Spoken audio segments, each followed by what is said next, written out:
Hello, everyone, and welcome to the Happiness Journey with Dr. Dan podcast, where every journey is worth living. My name is Dr. Dan, and I'm your host for today's episode. I'm a bilingual neurolinguistic programming and cognitive behavior psychotherapist specializing in anger management issues, both court-appointed and private, marriage and relationship coaching, dissociative disorders, narcissistic personality disorders, depression, anxiety, dream analysis, and also provide life, business, and retirement coaching support.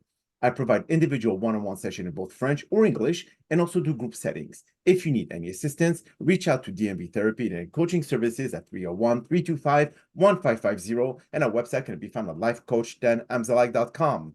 Today, I'm very excited to have for our fourth episode of season 28, a very special guest, an expert doula helping others transition to end of life, Gretchen Jones. And just like every of my past episode, I will leave it up to the guests to properly introduce themselves, as no one can do a better job. Gretchen, the floor is yours. Well, hi, Dan. Thank you for having me today. I am a end-of-life doula. So an end-of-life doula is someone who helps people holistically transition um, at end of life, obviously, but it's with their family or with the patient themselves. So sometimes I'm brought in by the family, and I can help the family if they're feeling uncomfortable with someone transitioning. Sometimes there's family dynamics where they have fear around death, or there's maybe some differences among family members on how to proceed around someone's dying process. And an end of life doula can come in and sort of be a middleman and help resolve very peacefully that situation. An end of life doula can also be brought in from the patient, and it's sometimes they have fear around dying, and sometimes they just want to know what to expect, or they have experiences that they can't explain. Sometimes it goes against their religious beliefs, and so an end of life doula helps them find peace in whatever the situation is and can work the scenario to where they understand that there's nothing to fear, that they are safe, and that everything's going to be okay. So that's basically what I do. Beautiful. Well, thank you so much for being here today. Even though this is kind of like a doom and gloom kind of like a interview with in this podcast, but I think a lot of people have to kind of come up with the realization that we are not eternal. We will come across this moment one day in our lives. So I think it's really important to be able to kind of address that fear of death. Now, when it comes to hospices, this is where most hospice center will contact you to be able to bring you in, or do they already have someone like a priest or a rabbi that comes and take care of that? So what does your service differentiate with what a rabbi and or a priest can offer? So a rabbi or priest comes in and they offer comfort near end of life. They give a person an opportunity to share their concerns, or sometimes, depending on their religion, to sort of make confession Mhm. to absolve sins, if that's their belief system. A death doula doesn't come in with a religious narrative attached to them. In fact, many death doulas around the world are very, very practical, and they come in with, okay, let's fill out the paperwork, the DNRs, Mhm. let's figure out what the family needs and what the patient needs. I have a spiritual connection. So I sit with my patients and clients, and we do talk on a spiritual level. I think it's a natural part of the dying process. I am brought in by hospice. I volunteer with NODA, which stands for No One Dies Alone. It's a hospital-based program. And then I also have private clients.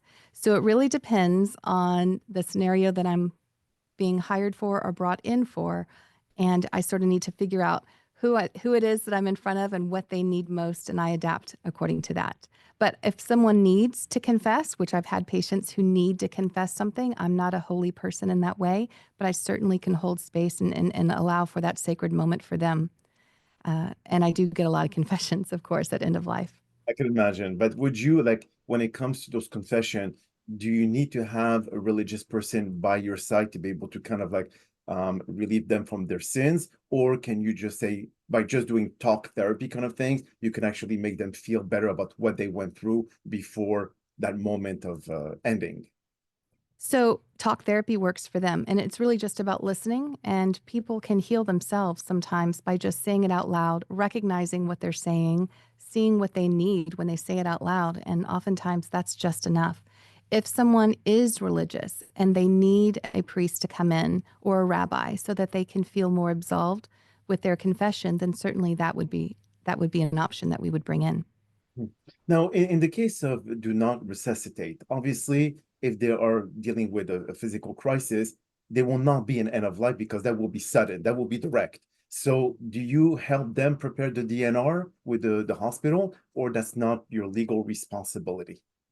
It's not my legal responsibility, but if parents, well, there's been cases with parents, but if patients or their family are confused over the paperwork, I am very familiar with it and I can walk them through the process and help them understand exactly what it is that they're signing. And it's really up to them, Okay. if they what they want to sign. And if I don't understand it, we bring in someone who does. So it's really just about helping everything stay calm and running smooth so people can really focus on their relationship and less about the business of dying. I see. I see. So now I know that the birth doula is definitely a joyous moment. A death doula, not as much. So when you say that you have private clients, I mean, they're basically once they're done, which means that you will, there's no repeat business there unless if they are the person that hires you for a family member. Is that correct? If I'm understanding correctly? Are you still there? You're frozen, Gretchen. Um, are you there, Gretchen?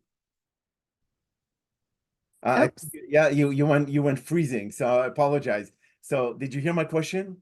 You're in the middle of the question. Would you mind repeating it? Yes, no, definitely. I mean, there was like something maybe with the A internet. little glitch. Yeah, a little glitch, exactly. I mean, Zoom, it's always full of that. So, no, I was asking that because you mentioned something about private clients. So usually when you go through that, that client is the end. I mean, there's no like repeat unless if they're hiring you for family members where you come and actually help them go through or go help them go through the death. So is that something what you mean by private clients? It's like more repeat business because their family members are actually expiring? So, a private client would be someone who reaches out to me because they're specifically looking for a death doula. They weren't referred through hospice, and I'm not volunteering through NOTA for them. Okay. Uh, so, sometimes, as more and more people utilize the services of end of life doulas or death doulas, it becomes just an added support person on the team to help.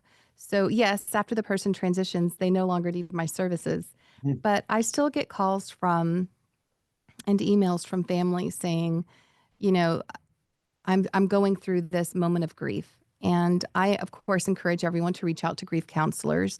If they went through hospice, it's free through hospice.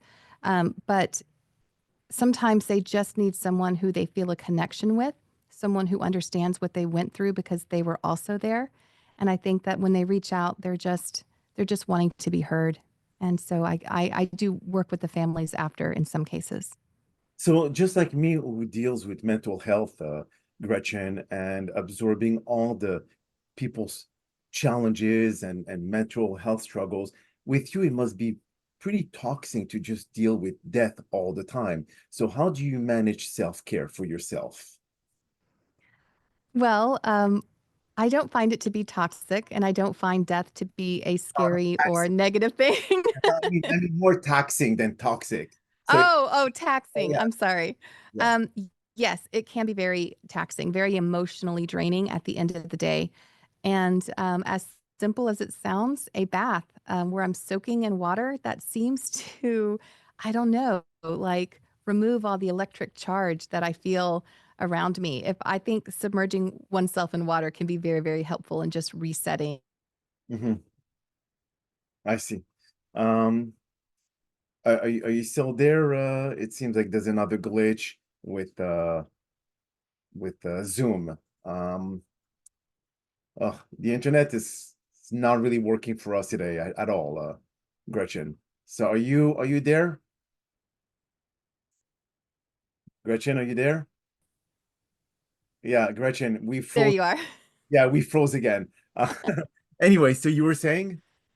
I think submerging in water helps to, I don't know, somehow energetically remove that electric charge that increases anxiety. And a bath is what works for me. So at night, I just completely go under the water in the bath and just relax. Okay, okay, perfect. Well, at least that for me, I do breathing exercises. I Yes. do a lot of walks. I exercise, like in fitness and all. So that actually keeps me grounded because yes, it can take a toll long term in our mind, in our emotions, especially imagine a HSP person, which is a highly sensitive person. They will not be able to get into that business because it's gonna kill them emotionally, you know? I would almost put myself as a highly sensitive person. I work with spirit and deceased loved ones as a way of helping guide people through their process. So, in that way, but I do see how beautiful it is as people transition. It just really is such a humbling and beautiful experience that doesn't tax me anymore, maybe because of I don't have that fear Mhm. anymore around dying. So for you doing this for how long exactly? I mean, a death doula. About a decade. A decade, okay. And what brought you into that field? I mean, it's kind of like you woke up one day and say, you know what? I want to be able to cater to the dead, to almost dead people. Yes. Almost dead. Was there something that happened to you personally that kind of drove you to get into that field? Yes. So I lost my dad in 2015, sort of unexpectedly. Unexpectedly for the family, not too unexpectedly for me. He was an alcoholic Mhm. and he entered rehab in January. We all, I guess, had a talk with him in December. He entered rehab shortly after Christmas in January. And I already knew that he was going to be transitioning because I can see that sometimes with people with like the colors around them and stuff like that. But my family didn't. And he was young. He was only in his 50s. That's very young. Liver cirrhosis? Yes. And so, and he had kept his health hidden from the family. So he was much in a much worse condition than we all understood. Mhm. But he was pretty yellow at Christmas. And so he goes into rehab, and we were visiting every weekend, family, and we were all, proud of him, and he was proud of himself. And then they found him 3 days before he was to be released, sort of not coherent in his room. He was rushed to the hospital and he passed away pretty quickly.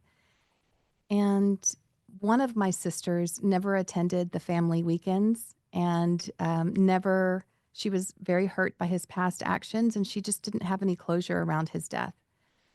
And it was devastating for her in so many ways.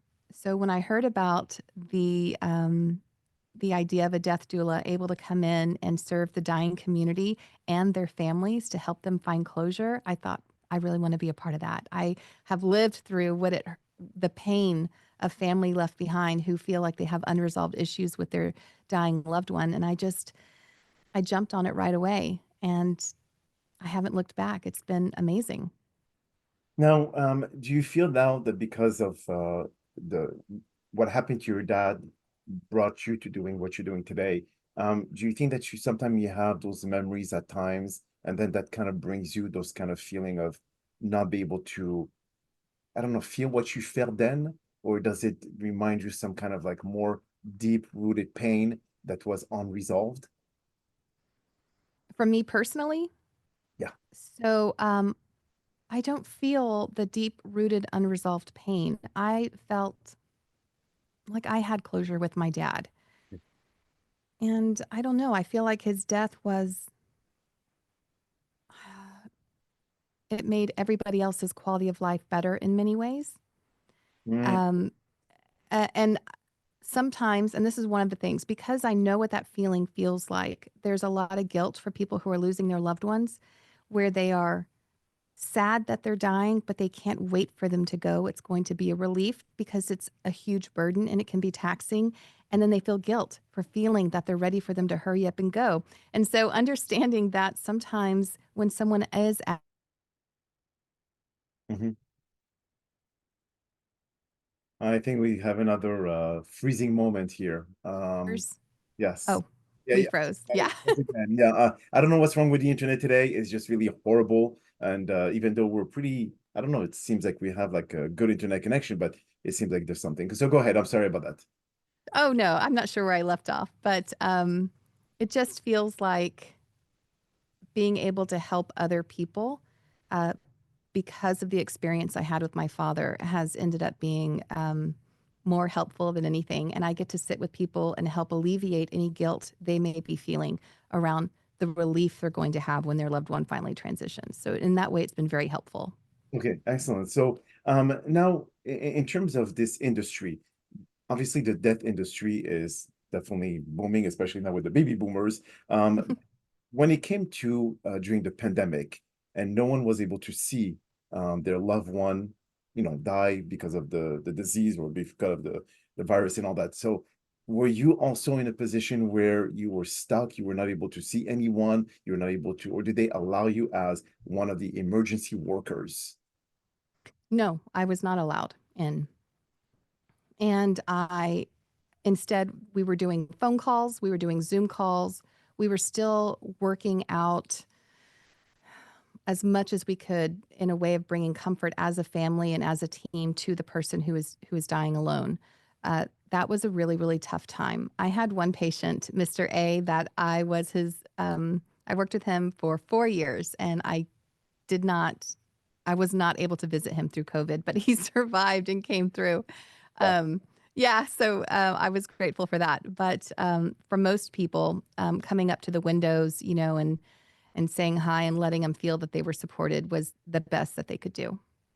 So, when it comes to other family members, that when you decide to go and become a death doula, were they supportive about your decision, or did they say that, why did you decide to get into this, or was there any like kind of reaction towards your decision in your career?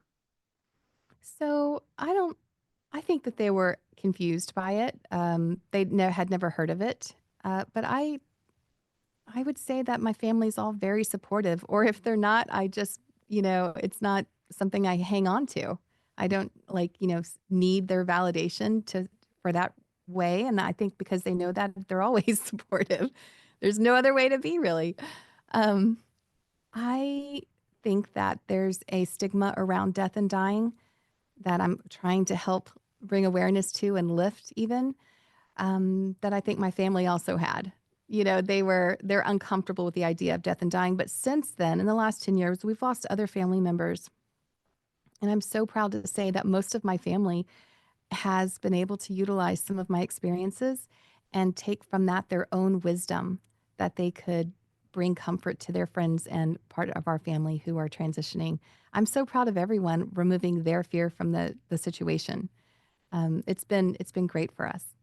And have you, during your career as a death doula, have you like kind of taught people to remove that fear of death, to kind of let them know that if it's your time, and not to those who are really close to expiring, but those who are actually thinking about their possible or imminent death coming or happening. Do you feel that this is something that they kind of like start understanding the fear of death or the lack of fear of death?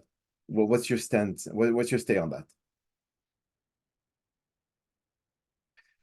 I guess we're having another technical difficulty. I'd like to apologize everyone about this problem, but it seems like Zoom is really not working with us today. I do not know why is going on, but I'm kind of like it gets frustrating. But no, I was just asking about the like you in your career, are you teaching people about not fearing death as well? Or Yes, absolutely. is it something that it's not addressed, and what's out of mind, it's not going to be like so much of an issue? So what's how do you train them to accept death? It depends on the person I'm working with. So if someone is fearful of physical pain, then we're going to talk about that. If someone is fearful of what's going to happen on a religious or soul level, a spiritual level, we address that. I have so much to share on that. Mhm. If someone is fearful on what's going to happen to their family after they transition, then we take steps to address that. It really depends on what the person's fear is around the dying process. And I will tell you that in most cases, in the last week before someone dies, and even the last few days before someone actually takes their last breath, they begin to have experiences that help alleviate that fear for them that are more spiritual. They start to see deceased loved ones.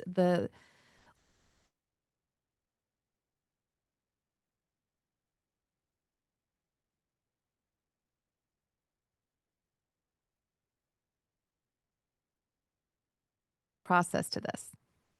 Yeah, it's another freezing point. That's okay. Yeah, I really don't know. I mean, like I said, we resumed the internet today, and it's just to give me this issue. But I'm gonna call the provider right after our call, right after our podcast.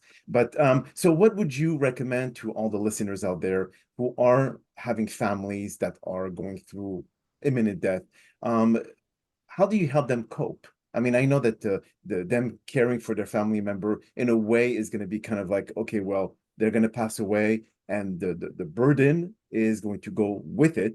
But at the same time, they still going to feel that pain. They're still going to feel the transition of not having that family member around anymore. So how can you train them? Not necessarily the one who's going to pass, but the person or the family members that's going to have to accept that passing away. Yes. So grief is going, I would explain that grief is going to show up sometimes at the most inopportune and unexpected times, that it often comes in waves where you feel like, okay, I'm okay today. And then a couple of hours later, you're overwhelmed by crying and grief and pain and hurt. And you wonder if you will ever feel normal again. I think helping people understand what to expect is step one in helping them navigate their grief. And then everyone's going to need something different. Like you say, you like to go for walks, and you like to get physical to sort of remove that fight or flight response. You get real physical with it. Some people need that. Some people need to turn inward and use the freeze response as a way of responding to their pain or grief or fear. Mhm. Um, and some people really need to be heard and seen. And in that way, they really need to have a strong support group or seek out the amazing wisdom of so many grief therapists and counselors. And so you kind of look at what the person's going through and then make recommendations based on how they're experiencing their grief. Wow. And now when it comes to you and how it changed you, Gretchen, from who you were a decade ago to who you are now, do you feel that you've liberated yourself from any fear of death itself, or you feel that you live life more energetically and with more passion, with more, I would say, I don't know, like more indifferent, if I would use that term? Yes, I would say I have grown over the last 10 years based on these experiences. I have learned so much, so much. Um, I would say that when people make choices, I don't hold on to them. I don't hold on to them with as much judgment that I would have as a younger adult. I'm much older now. As a younger adult, I don't criticize their choices. It's just there's not enough time in our short human lives to really focus there. And every time someone does something that maybe isn't in alignment to a choice that I would have made, I'm just like, oh, that's where they are. And I don't hold on to that. It just moves right on through most of the time. I think when it's really close family, you feel like you've helped guide some people, they've helped guide you, and it's harder sometimes to keep those judgments to yourself, like if it's with a sibling or something. But in general, I think it's allowed a much stronger foundation for compassion and understanding when other people make choices, regardless of what I feel about them. As far as removing fear, I don't have a lot of fear around the dying process, but I imagine that when my time comes, I have a little bit of anxiety around roller coasters. Mhm. I know that I'm going to get off the roller coaster just fine. I know it's going to be okay and I'll be done in 3 minutes. But that anxiety you feel just before you step onto that roller coaster is what I imagine a lot of people feel right before death. It's sort of like, I have to go through it. There's no escaping it now. I'm already in the line. I can't leave, or I'm already buckled in, and it's going to be okay, but there's still that anxiety around the unknown. So I imagine I'll still feel some of that. Yes. But I yeah. watched a video, Gretchen. I think maybe you may have watched it as well, where it says in anyone's lifespan, I would say the average death is like what, 76 to 79 years old nowadays. So really, we only have 78 summers, 78 fall, 78 winters, and 78 spring. So that's not really much, come to think of it. No. So we have to start living life today and not I'm going to live my life when I get this, when I get that. So I think all of this brings us to another way to look at how we live our life and material assets. We're not going to bring that with us to in the grave. We're not going to, but we're going to bring with us is like experiences. Yes. We bring with us love of the family. We're going to bring with us the friends, etc., the memories that we had. And as we know in the metaphysical sciences, even though the physical body dies, consciousness remains. Yes. So that in itself brings us to the afterworld. And that's why they say that the deja vu moment from people who have never really experienced that proves to us that there is somehow recollection of memory from one past life to a new one. That's why there's new souls and old souls. So that in itself brings to us to understand that there must be something way above what the brain can really understand. And I think the brain is filtering out the other realities instead of, so I think when people are dying, less and less oxygen is getting to the brain, less and less, utilization of healthy cells and blood is getting to the brain. And so because of that, the other reality is not being filtered out as strongly. And so they can have a foot in both worlds. That's so true. Now, what would be your last recommendation to those who actually are dealing with a family member that is going to pass away from now till the end of the week? What is the step that they should take right now to be able to learn to accept what's going to happen? Yeah, the grieving part is going to definitely occur, but for them to kind of, go through that moment or go through that phase. I would encourage anyone with a dying family member to say exactly what they need to say in the kindest way possible. The biggest regret that I hear from surviving family members is that they wish they had said what they needed to. They wish they had Closure.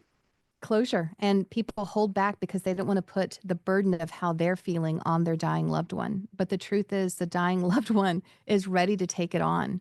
They're stronger than ever, actually, and they want to make sure you know how much you're loved in most cases. So I would encourage in the kindest way possible, say exactly what you're feeling to seek that closure. Don't be afraid to be vulnerable. This is the last chance you have. That's Yeah, and the other part of that is to give yourself grace, to Mhm. know that you are going to feel like, am I doing this right? Am I doing this wrong? When I left to go for dinner and my loved one took their last breath, why did I leave to go to dinner? All of that stuff, to give yourself grace and offer yourself compassion through this dying process, that it really isn't all about the patient. And understanding that helping someone along their journey of death does not mean you have to be there for the last breath. It means you are as present and as available to them when you are there in the moment. But the last breath does not define the journey of death and your support for it. Beautiful. So before we close, where can people find you, Gretchen, in terms of they want to contact you to be able to get the assistance? Sure. I have a website. It's www.helengretchenjones.com, Mhm. and all of my contact information's on there. Beautiful. Well, Gretchen, that is all the time that we have for today's podcast. And I really appreciate you taking the time out of your busy schedule to join us. And thank you again for participating and inspiring our many listeners with your incredible journey of care and compassion towards those dealing with the end of life scenarios. Now, we hope that you've all enjoyed today's episode. I'm also very excited about the many upcoming guests that we have scheduled for season 28 of the Happiness Journey podcast, filled with inspirational stories, just like the one that you listened today. Now, here are some concluding words of wisdom. To all doulas out there, you walk beside others in their most sacred, vulnerable moments, offering comfort where words often fall short. Your presence is a light in the shadows, a steady hand in the storm. Though the path is heavy, your compassion eases the weight for those letting go. You are a bridge between worlds, guiding with grace, dignity, and love. In witnessing final breath, you honor every heartbeat. Your work is quiet, but it impacts echoes deeply. Never doubt the power of your care. It brings peace where there was fear. You are a guardian of endings, a gentle usher of peace. My name is Dr. Dan Amzalag, and you may all keep pursuing your amazing journey in life.